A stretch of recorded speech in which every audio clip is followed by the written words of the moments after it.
Hello, welcome to session 13. That is the last session of Nurs 241. It's on complementary feeding. Breastfeed is the optimum nutrition for the infant. However, after 6 months, breast milk alone is no longer sufficient to meet the child's nutritional needs. Hence, the need to start complementary feeding. This transition is a bit difficult. As such, for it to be most effective, it must be gradual. This session will discuss feeding after 6 months. We are going to look at the definition of complementary feeding, complementary foods, developmental readiness, attributes of complementary foods, characteristics of complementary food, and the basic principles of complementary feeding. So this is the reading list. Definition of complementary feeding. It's feeding the infant with other food in addition to breast milk or breast milk substitutes after 6 months of age, and the target age ranges from 6 months to 23 months and may continue beyond 2 years. So definition of complementary foods: any nutrients containing foods or liquids other than breast milk given to a young infant during the period of complementary feeding is known as complementary foods. We'll look at developmental readiness of an infant.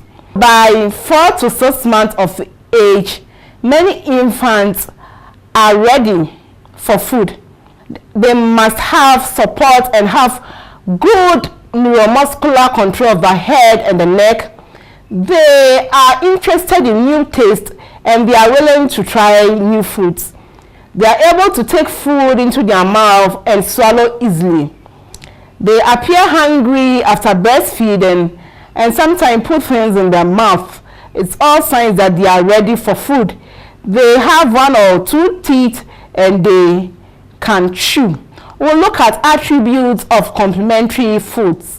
It should be culturally acceptable, adequate to provide all the nutrients requirements of the child with respect to protein, energy, vitamins, and minerals. They should be locally available. So things that are available locally, that is what you use in preparing the child's food. And they shouldn't be too expensive. They should be easily prepared at home. They should be clean and hygienic. They should have the right taste, consistency, texture, and they should also be nutritious. I will now look at the characteristics of complementary food. It should be rich and in nutrients and energy. They should be clean and safe, soft and easy to digest, easy for the family to obtain, easy to prepare, and sufficient amount at each feed. Principles of complementary feeding. The food should be introduced in small amount to begin with, and as the child gets used to each type of food, the quantity can gradually be increased. The child should get used to one type of food before another one is introduced. So you don't introduce cocoa today, then in the afternoon you introduce potom. No, the child should get used to one food before you introduce another one. Food should be light but nutritious to start with. So you don't start with potom or semi-formed food. You can start with light cocoa or akasa first before you move on to the semi-formed food. The food should be easily digestible since the child is not able to chew and digest food well until late in the first year. The food should be served at regular and frequent interval. Feeds should not be forced on the child. Child should be fed with a cup and spoon, and feeding bottles should be discouraged.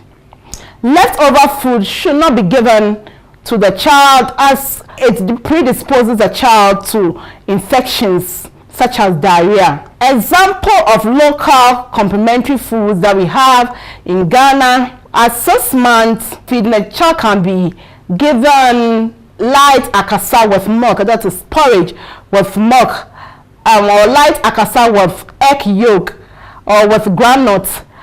After feeding, the child can be given squeezed orange juice. From 9 to 10 months, you can give the child mpotompoto. So you start from a very light one, then you move on to mpotompoto at 9 to 10 months.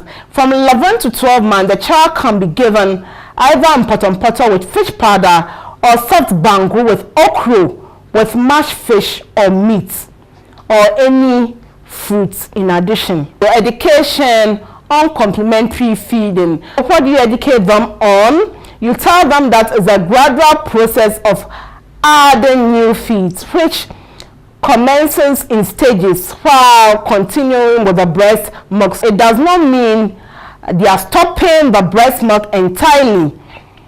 A pregnant woman may continue with breast milk until 16 to 20 weeks of pregnancy. This is a period that a child is prone to many infections with pathogens that they may be harmless to the adult but cause diarrhea in children. The practice of sudden applying all kinds of bitter substance to the nipple to stop breastfeeding must be discouraged, since it can lead to the child refusal of food. We have been talking about complementary feeding. Thank you.